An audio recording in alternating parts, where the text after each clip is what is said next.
Welcome back to another issue of On the Shelf, your go-to source for all things comics, collectibles, and industry news. Today we're taking a look at the leadership of Chris Cox, CEO of the massive toy manufacturer Hasbro, his strategic decisions, the ongoing layoffs, the Dungeons and Dragons controversy, and more. What's really going on with one of the biggest names in the toy and gaming industry? Let's get stuck into it, shall we?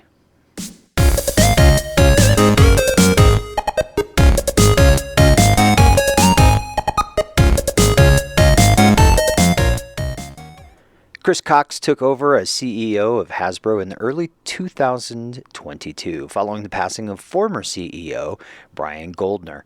Cox came from Wizards of the Coast, the division responsible for Dungeons and Dragons and Magic the Gathering, which had been a bright spot in Hasbro's portfolio. His appointment signaled a shift towards digital gaming and renewed focus on Wizards of the Coast profitable properties. But did this move help or hurt the company overall?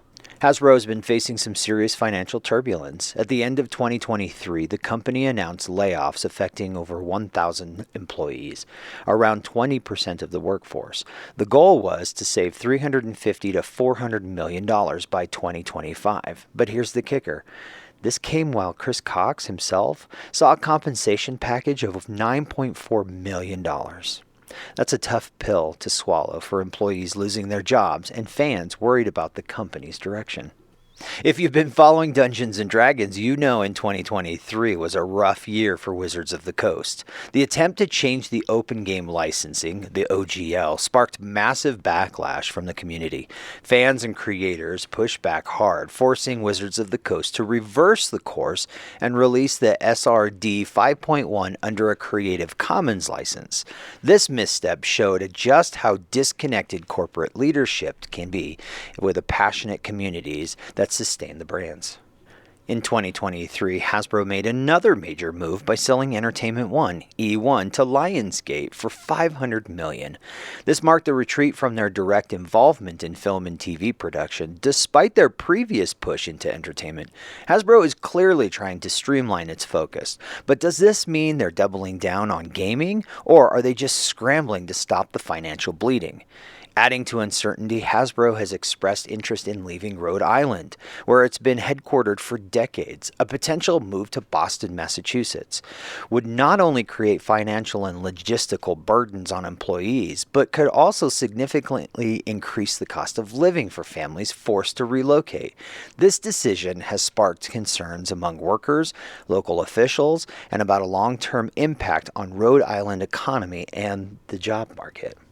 Now, recently, as we talked in one of our past episodes, Hasbro has struck a licensing deal with Loyal Subjects, TLS, granting them the rights to a selection of beloved classic properties, including Mask, Gem and the Holograms, ROM, My Pet Monsters, Popples, and Playskool My Buddy. This move marks a significant expansion for TLC, a company well known for BST action figures, collectibles, and nostalgic toy lines. However, what does this do for Hasbro?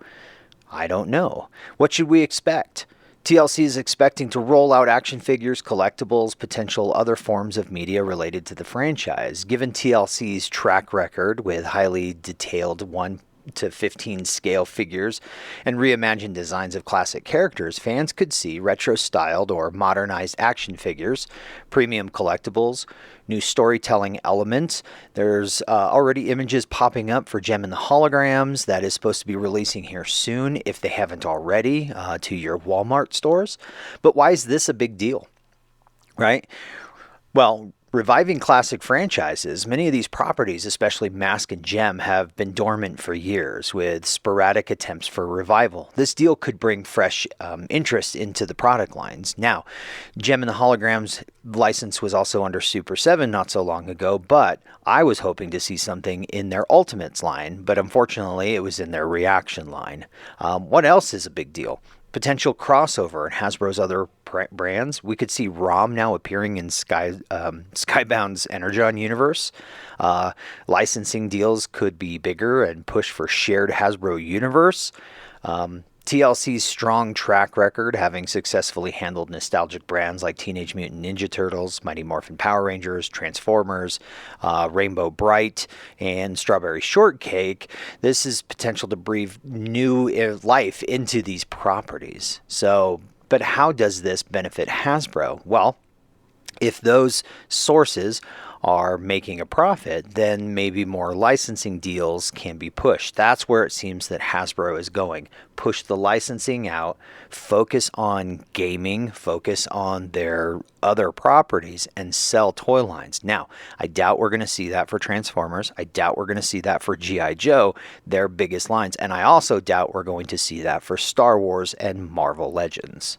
Now, between the layoffs, the OGL backlash, the Entertainment One sale, the potential relocation, Hasbro is facing some serious PR challenges.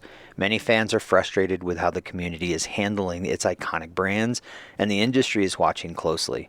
Is Hasbro's leadership making smart moves for long-term stability, or are they just reacting to short-term financial struggles? But what do you think about Chris Cox's leadership at Hasbro? Is this a strategic move setting up a company for success, or do you think this is signs of trouble ahead? Just hit us up on our social media, share it down in the comments. We would love to hear your thoughts. And that brings us to a close on another issue of On the Shelf. More news can be found on our website and across social media, where you can find all the news and reviews from a world of geek culture just by using the links in the show notes below.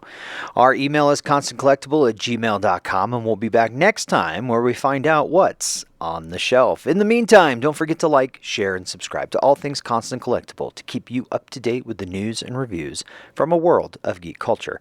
I'm Simon. Thanks for listening. Thanks for watching, and we'll see you next time when we find out what's on the shelf. Until then, keep reading, keep collecting, and just keep the hope alive.